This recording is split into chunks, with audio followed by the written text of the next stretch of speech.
नमस्कार मित्रों। यह कहानी संत रविदास और ओमकार ब्राह्मण जी की है। ओमकार नाथ जो कि एक संगीतकार थे और उन्हें अपने संगीत पर बहुत ही अहंकार था।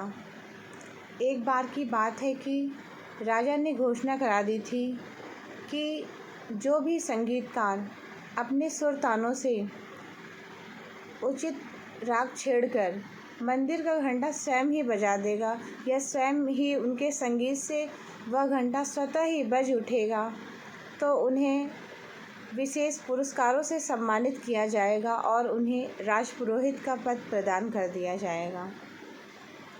तो इस तरह की घोषणा नगर में करा दी गई और विभिन्न तरह के संगीतकारों ने उसमें भाग लेने के लिए दिलचस्पी दिखाई और ओमकार ब्राह्मण जो कि संगीतकार थे और वह अपने संगीत के लिए बहुत ही प्रसिद्ध थे।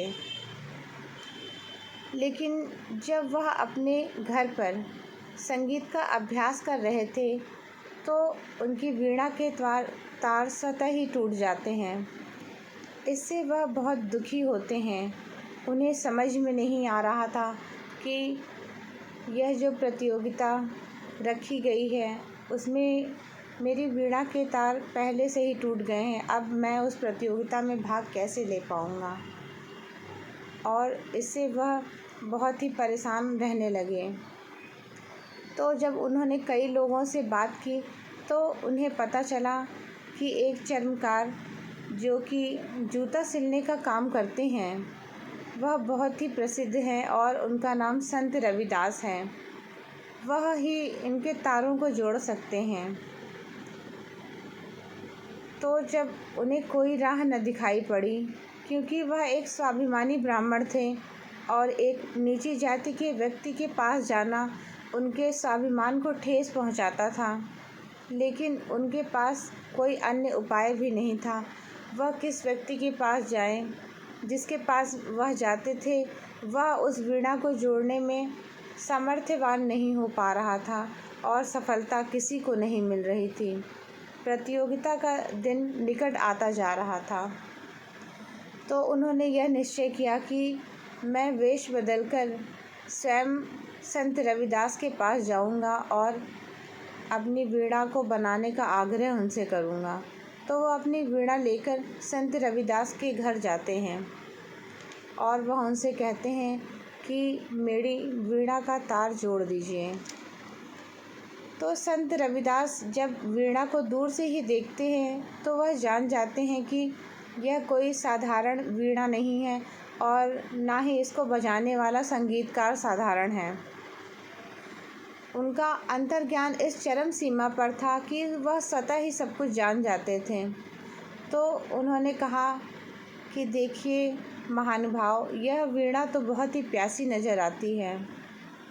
तो वह ब्राह्मण पूछते हैं कि इसका क्या मतलब है, आप क्या कहना चाहते हैं?